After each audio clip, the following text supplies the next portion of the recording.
सोमवार से शुक्रवार दोपहर 1 बजे सिर्फ डीडी न्यूज पर।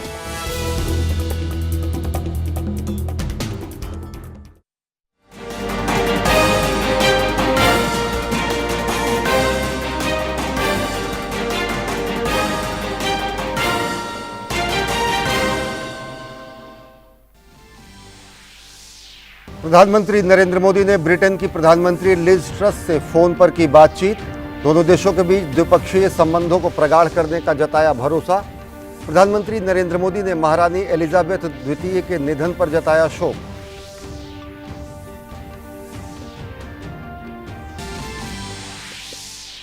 इक्कीसवीं सदी में सामर्थ्यवान भारत के लिए प्रधानमंत्री का अनुसंधान पर जोर। विकास में विज्ञान को बताया एक ऊर्जा स्वरूप। अहमदाबाद साइंस सिटी में 2 दिवसीय पहले केंद्र राज्य विज्ञान सम्मेलन का किया उद्घाटन।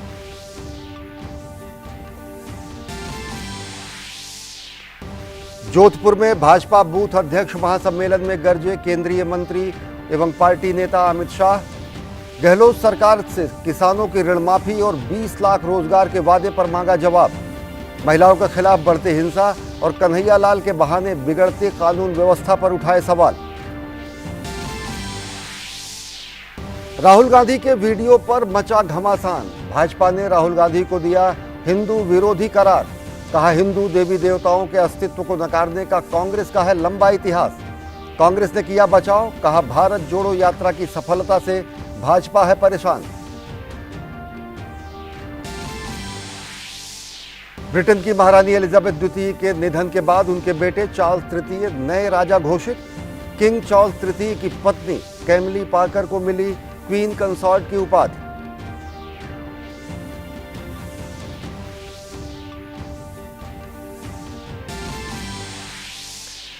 और रविवार को एशिया कप फाइनल में श्रीलंका पाकिस्तान में होगी खिताबी भिड़ंत।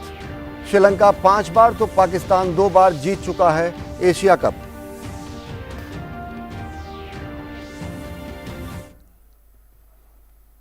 नमस्कार, मैं हूं अश्विनी कुमार मिश्र। देखते हैं खबरों को विस्तार से।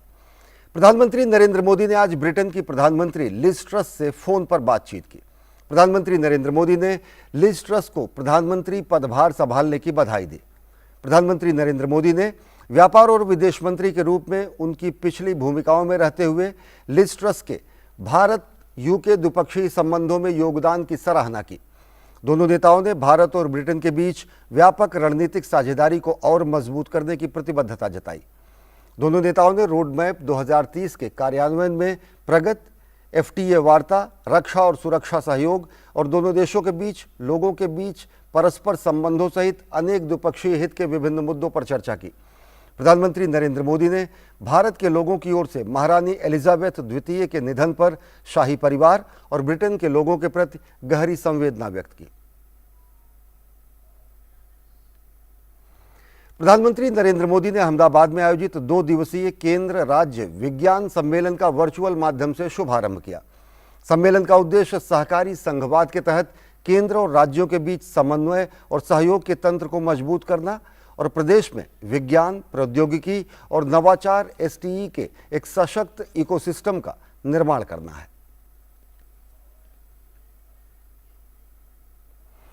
कार्यक्रम को संबोधित करते हुए प्रधानमंत्री नरेंद्र मोदी ने कहा कि समाधान और नवाचार का आधार विज्ञान ही है।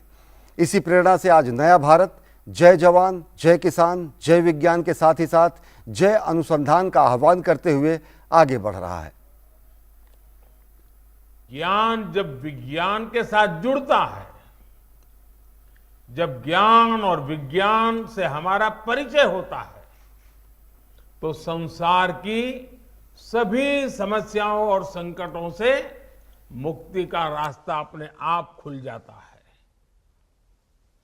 समाधान का, सॉल्यूशन का, इवोल्यूशन का और इनोवेशन का आधार विज्ञान ही है। इसी प्रेरणा से आज का नया भारत जय जवान, जय किसान, जय विज्ञान के साथ ही जय अनुसंधान का आह्वान करते हुए आगे बढ़ रहा है। केंद्रीय गृह एवं सहकारिता मंत्री अमित शाह शनिवार को कांग्रेस और राहुल गांधी पर जमकर बरसे। मौका था शनिवार को राजस्थान के जोधपुर में हुए बूथ अध्यक्ष संकल्प महासम्मेलन का। अमित शाह ने कहा कि आने वाले कुछ समय में कांग्रेस की राज्य सरकारों का नामो निशान मिट जाएगा। अमित शाह ने राजस्थान की कांग्रेस सरकार पर कानून व्यवस्था को बर्बाद करने का भी आरोप लगाया। राजस्थान के दौरे पर पहुंचे गृह मंत्री अमित शाह राज्य की अशोक गहलोत सरकार और राहुल गांधी पर जमकर बरसे। उन्होंने जोधपुर में बूथ संकल्प महासम्मेलन को संबोधित किया और कहा कि राजस्थान और छत्तीसगढ़ दोनों राज्यों का चुनाव 2023 में है। इन दोनों राज्यों में अगर भाजपा सरकार बनती है तो कांग्रेस के पास कुछ नहीं बचेगा। उन्होंने कहा कि आज जिस प्रकार से राजस्थान में सरकार चल रही है उससे सभी दुखी हैं और राज्य सरकार ने प्रदेश के विकास में सबसे पीछे ले जाने वाले काम किए हैं। गृह मंत्री अमित शाह ने राजस्थान की कांग्रेस सरकार पर कानून व्यवस्था बर्बाद करने का आरोप लगाया। गहलोत सरकार विकास का काम नहीं कर सकती, रोड रास्ता नहीं बना सकती, बिजली के कारखाने नहीं लगा सकती, किसानों को बिजली नहीं मुहैया करा सकती, युवाओं को रोजगारी नहीं दिया सकती। वो कर सकती है तो वोट बैंक की राजनीति कर सकती है, तुष्टीकरण की राजनीति कर सकती है। केंद्रीय गृह मंत्री अमित शाह ने राहुल गांधी की भारत जोड़ो यात्रा को लेकर निशाना साधा। उन्होंने कहा कि अभी राहुल बाबा विदेशी टी शर्ट पहनकर भारत जोड़ने निकले हैं। उन्होंने संसद में राहुल गांधी के भाषण को याद कराया जिसमें उन्होंने कहा था कि भारत राष्ट्र है ही नहीं। राहुल बाबा भारत जोड़ो यात्रा लेकर निकले हैं, विदेशी जर्सी पहनकर, विदेशी टी शर्ट पहनकर भारत जोड़ने निकले हैं। मित्रों, मैं उनको और कांग्रेसियों को उनका संसद का भाषण का एक वाक्य याद कराता हूं, भारत राष्ट्र है ही नहीं। अरे राहुल बाबा, किस किताब में पढ़े हो? इससे पहले केंद्रीय गृह मंत्री अमित शाह जैसलमेर में भारत पाकिस्तान सीमा क्षेत्र के निकट तनोट मंदिर पहुंचे। उन्होंने तनोट देवी मंदिर में पूजा अर्चना भी की। यहाँ पे पर्यटक स्थल बनने जा रहा है, जो यहाँ पे जो भी आने वाले समय में ज़्यादा से ज़्यादा लोग तनोट माता के दर्शन करने के लिए आएंगे और यहाँ पे उनको रहने की, खाने की हर सुविधा के लिए पर्यटक स्थल बनाने के लिए यहाँ पे आज भूमि पूजन हुआ है। इस मंदिर का अपना इतिहास है और इस इतिहास को लोगों तक, आज की युवा पीढ़ी तक पहुँचाने के लिए सरकार ने बीड़ा भी उठाया है और यही वजह है कि अब बॉर्डर टूरिज्म को बढ़ावा दिया जा रहा है। केंद्रीय गृह मंत्री ने सीमा पर्यटन विकास परियोजना की आधारशिला रखी। इस परियोजना से सीमा क्षेत्र में पर्यटक सुविधाओं में वृद्धि होगी।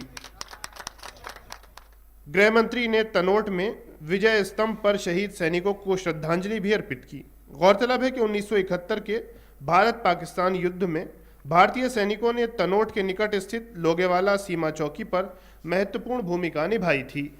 ब्यूरो इनपुट के साथ विशाल बैरिस्टो की रिपोर्ट, डीडी न्यूज।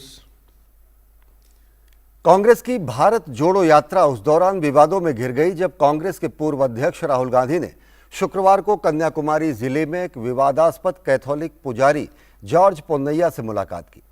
दरअसल जॉर्ज पोन्नैया पर संप्रदाय विशेष के खिलाफ भड़काऊ बयानबाजी के आरोप लग चुके हैं। जॉर्ज पोन्नैया और राहुल गांधी की मुलाकात का एक वीडियो सोशल मीडिया पर तेजी से वायरल हो रहा है, जिस पर भाजपा ने कांग्रेस के पूर्व अध्यक्ष राहुल गांधी पर हमला बोला है। भाजपा प्रवक्ता संबित पात्रा ने राहुल गांधी पर हिंदू देवी देवताओं का अपमान करने का आरोप लगाया। कांग्रेस ने भी पूरे मामले पर सफाई दी है। मगर ये दुखद विषय है कि आज जिस प्रकार ठीक नवरात्र से पहले मां शक्ति, मां भवानी का अपमान करते हुए राहुल गांधी की पार्टी और भारत जोड़ो यात्रा में जिस वीडियो के विषय में मैंने बताया है वह विषय सामने आ रहा है, यह हमारे हृदय को व्यथित करता है। मगर ये कोई पहली बार हो रहा है ऐसा भी नहीं है। पहले भी ऐसे कई मौके आए हैं जिन मौक़ों पर कांग्रेस पार्टी, सोनिया जी और राहुल जी ने हिंदू धर्म के खिलाफ एक तरह से अशोभनीय बातों को बोला है, चाहे वो भगवान राम के विषय में सबूत मांगने की बात हो, भगवान राम को नकारने का विषय हो, या आज मां शक्ति का विषय हो। It's a completely bogus video. What was said in the conversation has nothing to do with the text of the tweet. We have issued the full text of what was said. Bhajpa नेता स्मृति ईरानी ने आज कर्नाटक में आयोजित भाजपा की जन स्पंदन rally में हिस्सा लिया।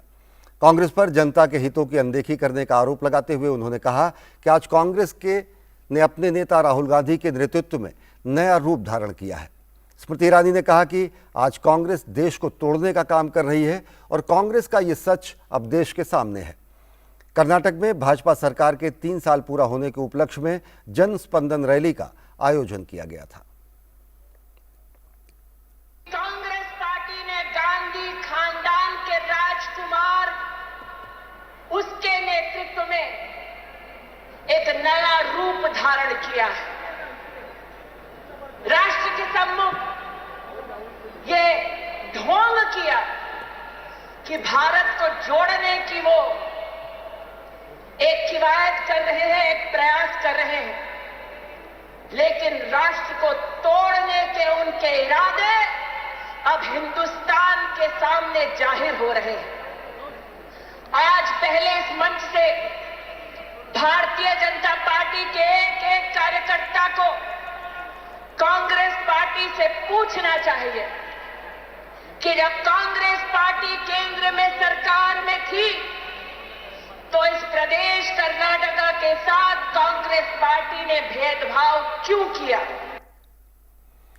प्रवर्तन निदेशालय ने पश्चिम बंगाल के कोलकाता में मोबाइल गेमिंग एप्लीकेशन के नाम पर लोगों से ठगी करने के आरोपी आमिर खान के यहां छापेमारी कर 7 करोड़ रुपए बरामद किए हैं। शनिवार को मोबाइल गेमिंग ऐप कंपनी के प्रमोटर्स के 6 ठिकानों पर छापेमारी की गई। छापेमारी की कार्रवाई मनी लॉन्ड्रिंग एक्ट के तहत की गई। ईडी ने एक फोटो भी जारी किया है। फोटो में 2000, 500 और 200 रुपए के नोटों के बंडल दिखाई दे रहे हैं। ईडी की कार्रवाई मोबाइल गेमिंग ऐप कंपनी ई नगेट्स और इसके प्रमोटर आमिर खान और अन्य के ठिकानों पर की गई। ईडी ने बताया कि फेडरल बैंक ने सबसे पहले कंपनी के खिलाफ कोलकाता की एक अदालत में शिकायत दर्ज की थी। इसके बाद फरवरी 2021 में कोलकाता पुलिस ने कंपनी और इसके प्रमोटर्स के खिलाफ प्राथमिकी दर्ज की। ईडी ने बताया कि आमिर खान के मोबाइल गेमिंग ऐप ई नगेट्स लोगों के साथ धोखाधड़ी करने के लिए लॉन्च किया गया था। शुरुआत में कंपनी ने यूजर्स को कमीशन दिया, लोगों के वॉलेट्स में पैसे भी आए और वो आसानी से निकले भी। इससे लोगों में कंपनी के प्रति भरोसा बढ़ा और लोग ज़्यादा कमीशन के लिए बड़ी रकम लगाने लगे। जब लोगों से बड़ी रकम कंपनी को मिली तो इस ऐप से पैसों की निकासी अचानक रोक दी गई। इसके पीछे एक ही तर्क दिया गया कि सिस्टम अपग्रेडेशन और सरकारी एजेंसियों की जांच के कारण निकासी रोकी गई है। इसके बाद ऐप सर्वर से सारा डेटा हटा दिया गया। इसमें प्रोफाइल इंफॉर्मेशन भी शामिल है और इसके बाद यूजर्स को धोखाधड़ी समझ में आई।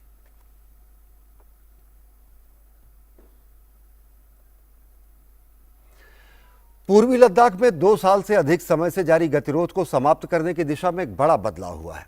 दोनों देशों की सेनाओं ने घोषणा की है कि गोगरा हॉट स्प्रिंग क्षेत्र के पेट्रोलिंग पॉइंट 15 से बलों की वापसी प्रक्रिया शुरू हो गई है और ये सोमवार तक पूरी हो जाएगी।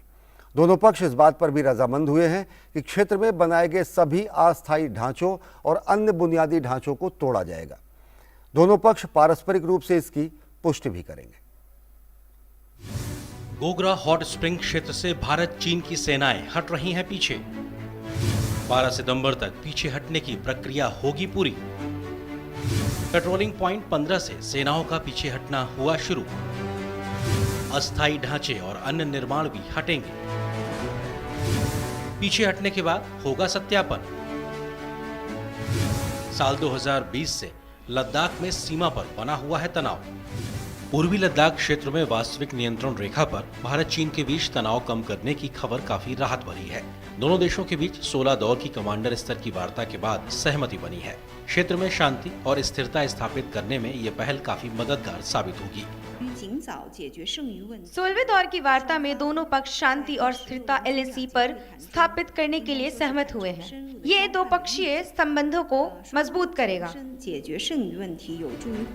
बीते 2 साल से पेट्रोलिंग पॉइंट 15 पर दोनों ही देशों के बीच गतिरोध बना हुआ था। भारत LAC को लेकर भारत चीन के बीच हुए समझौते के तहत किसी भी एक तरफा बदलाव के खिलाफ रहा है और हमेशा यथास्थिति को बरकरार रखने पर जोर देता रहा है। दोनों देशों के बीच तनाव की शुरुआत साल 2020 में हुई थी, जब चीन की सेनाओं ने पेंग्योंग, गोगरा, गलवान के ऐसे क्षेत्र में पेट्रोलिंग और जमावड़ा शुरू कर दिया था। उसी वक्त गलवान में 15 जून को भारत चीन के सैनिकों के बीच हिंसक झड़प हुई और भारत के 20 जवान शहीद हो गए थे। भारतीय जवानों ने भी चीन की सेना को भारी नुकसान पहुंचाया था। गोगरा हॉट स्प्रिंग क्षेत्र में दोनों देश की सेनाओं के पीछे हटने से LAC के बाकी सभी मुद्दों के समाधान होने की उम्मीद बढ़ी है। बातचीत के जरिए तनाव कम करने की पहल उज्बेकिस्तान में होने वाली शंघाई सहयोग संगठन की वार्षिक शिखर सम्मेलन से पहले होना भी एक सकारात्मक संकेत है। सम्मेलन में प्रधानमंत्री नरेंद्र मोदी और चीन के राष्ट्रपति शी जिनपिंग के शिरकत करने की संभावना है। भारत ने एशिया में शांति स्थिरता को लेकर हमेशा सकारात्मक रुख अपनाया है। विदेश मंत्री डॉक्टर S जयशंकर ने नई दिल्ली में एशिया सोसाइटी पॉलिसी संस्थान के शुभारंभ के मौके पर कहा था कि बॉर्डर की स्थिति पर ही दोनों देशों के संबंध निर्भर करेंगे। Much of the future of Asia depends on how relations between India and China develop in the foreseeable future. For ties to return to a positive trajectory and remain sustainable, they must be based on the three mutuals: mutual sensitivity, mutual respect, and mutual interest. Their current status is, of course, well known to all of you. I can only reiterate that the state of the border will determine the state of the relationship. LAC पर दोनों देशों के बीच साल 2020 से पहले बीते 3 दशकों से कोई हिंसक घटना सामने नहीं आई थी। उसके बाद दोनों देशों ने कूटनीतिक, राजनयिक और कमांडर स्तर पर बातचीत के जरिए तनाव को कम करने की कोशिश की। कुछ सफलता भी मिली, लेकिन भारत की मंशा लद्दाख क्षेत्र में अप्रैल 2020 से पहले वाली यथास्थिति को बहाल करने पर है। Bureau report, DD news. थल सेना प्रमुख जनरल मनोज पांडे लद्दाख में पर्वत प्रहार अभ्यास के साक्षी बने। पर्वत प्रहार अभ्यास के दौरान लद्दाख के दुर्गम पहाड़ी इलाकों में सेना का अदम्य साहस और कौशल देखने को मिला। जनरल मनोज पांडे को अधिकारियों की तरफ से जमीनी स्तर पर कमांडरों द्वारा ऑपरेशनल तैयारियों के बारे में भी जानकारी दी गई। उन्होंने अधिकारियों और सैनिकों से बातचीत की। थल सेना प्रमुख ने सेना की दृढ़ता और पेशेवर मानकों के लिए उनकी सराहना की। केंद्रीय सामाजिक न्याय एवं अधिकारिता राज्य मंत्री प्रतिमा भौमिक ने शनिवार को अगरतला में संसद क्रीड़ा महोत्सव का उद्घाटन किया। इस मौके पर उन्होंने एक मैराथन दौड़ को भी हरी झंडी दिखाई। प्रधानमंत्री जी ने हम सब सांसदों को अपने क्षेत्रों में सांसद खेल का आयोजन करने के लिए बोला था। उनकी प्रेरणा से आज मैंने अपने क्षेत्रों में सांसद खेल कूद स्पर्धा का शुरुआत किया मैराथन से। इसमें पद्मश्री दीपा कर्मकार से लेके द्रोणाचार्य पुरस्कार विजेता विशेषण नंदी से लेके बहुत सारे लोगों का, युवाओं का, सबका इतना जुनून हम लोगों ने आज देखा है। इतना बड़ा मात्रा में लोगों ने वहाँ पे अंशग्रहण किया है। ब्रिटेन में नए युग का आगाज हो गया है। क्वीन एलिजाबेथ द्वितीय के निधन के 2 दिन बाद उनके बेटे प्रिंस चार्ल्स को ब्रिटेन का नया सम्राट घोषित किया गया है। सेंट जेम्स पैलेस में एक ऐतिहासिक समारोह में शनिवार को किंग चार्ल्स तृतीय को आधिकारिक तौर पर ब्रिटेन का सम्राट घोषित किया गया। इसके साथ ही उनकी पत्नी कैमिला क्वीन कंसर्ट चुनी गई। महारानी एलिजाबेथ के निधन के बाद आधिकारिक रूप से ब्रिटेन को अपना नया सम्राट मिल गया है। सेंट जेम्स पैलेस में परिग्रहण परिषद की बैठक में प्रिवी काउंसिल ने किंग चार्ल्स तृतीय को आधिकारिक रूप से नया सम्राट चुना। इस मौके पर एक ऐतिहासिक समारोह का आयोजन किया गया, जिसमें किंग चार्ल्स तृतीय की ताजपोशी की गई। इसमें नए सम्राट की ताजपोशी से जुड़ी सभी औपचारिकताएं पूरी की गई। Queen Camilla, Prince of Wales William, पूर्व पीएम बोरिस जॉनसन और वर्तमान प्रधानमंत्री लिज ट्रस ने कार्यक्रम की शोभा बढ़ाई। इस दौरान एक ऐसा पल भी आया जब किंग चार्ल्स द्वितीय अपनी मां एलिजाबेथ को याद करते हुए भावुक हो गए। मैं आज आपसे बहुत दुख भरी भावनाओं के साथ बात कर रहा हूँ। पूरी जिंदगी महारानी मेरी माँ मेरे और मेरे पूरे परिवार के लिए प्रेरणा स्रोत और मिसाल रही। हम उनके प्यार, लगाव, मार्गदर्शन, समझ और मिसाल बनने के लिए उनके दिल से कर्जदार है, जैसा कि कोई भी परिवार अपनी माँ के लिए होता है। किंग चार्ल्स ने समारोह के दौरान आजीवन सेवा करने की प्रतिबद्धता जताई। उन्होंने पद पर रहते हुए संविधान और लोगों की रक्षा करने की बात भी कही। गौरतलब है कि ब्रिटेन की महारानी रही एलिजाबेथ द्वितीय के निधन के बाद किंग चार्ल्स की ताजपोशी हुई है। उनकी पत्नी कैथरीन को अब डचेस ऑफ कॉर्नवॉल के रूप में जाना जाएगा। प्रिंस चार्ल्स अब सम्राट के साथ साथ कॉमनवेल्थ के अध्यक्ष भी होंगे। कार्यक्रम के दौरान ब्रिटेन का राष्ट्रगान गाया गया और ब्रिटेन की परंपरा के मुताबिक तोपों की सलामी दी गई।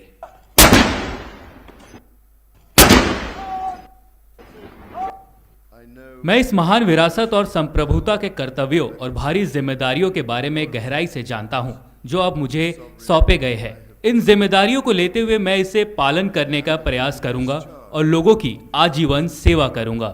3 cheers for His Majesty the King. Hip hip. Hip hip. Hip hip. Britain की महारानी एलिजाबेथ द्वितीय के निधन के बाद भारत में भी 11 सितंबर को एक दिन के राष्ट्रीय शोक की घोषणा की गई है। उनके सम्मान में भारतीय ध्वज आधा झुका रहेगा। पीएम मोदी ने अपने शोक संदेश में कहा था कि उन्हें हमारे समय के दिग्गज के रूप में याद किया जाएगा। उन्होंने अपने देश और लोगों को प्रेरक नेतृत्व प्रदान किया। उन्होंने सार्वजनिक जीवन में गरिमा और शालीनता का परिचय दिया। Bureau report, DD news. और बात क्रिकेट की। रविवार को होने वाले एशिया कप फाइनल में श्रीलंका और पाकिस्तान आमने सामने होंगे। दोनों ही टीमों ने प्रतियोगिता की शुरुआत हार के साथ की थी, लेकिन इसके बाद बेहतर प्रदर्शन किया और फाइनल में पहुंचे। श्रीलंका ने 5 बार तो वहीं पाकिस्तान ने 2 बार एशिया कप जीता है।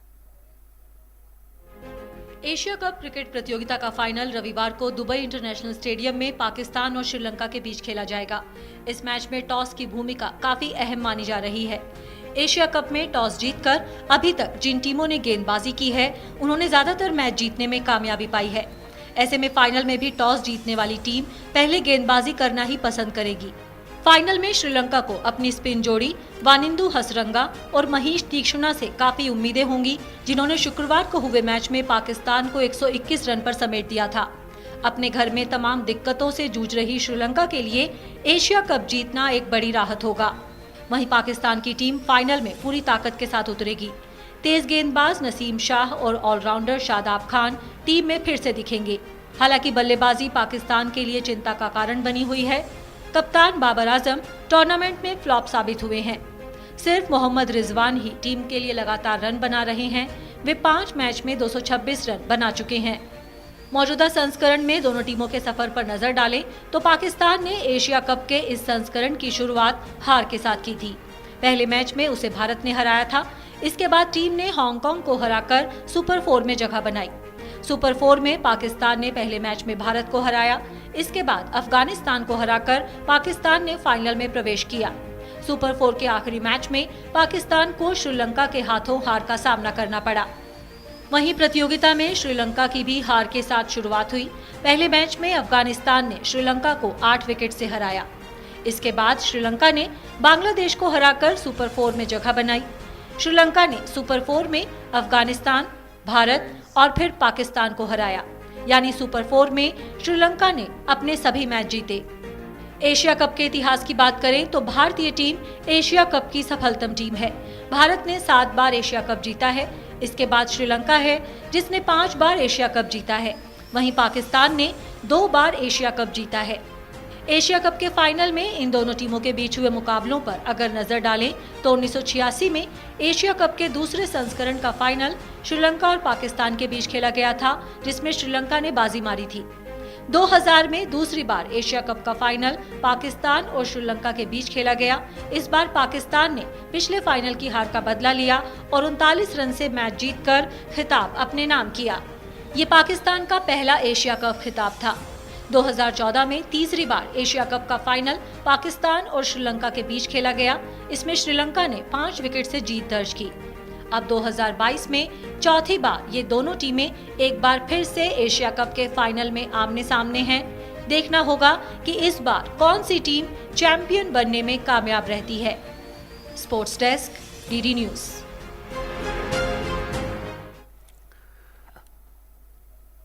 तो बेहद दिलचस्प मुकाबले की उम्मीद।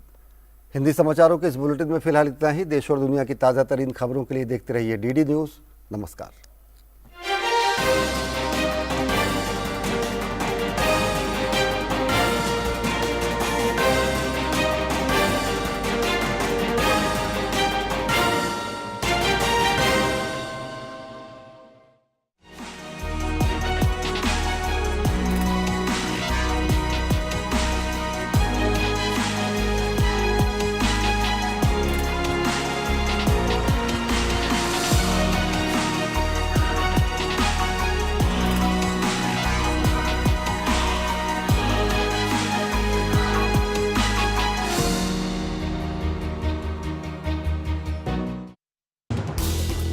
हर दिन हर पल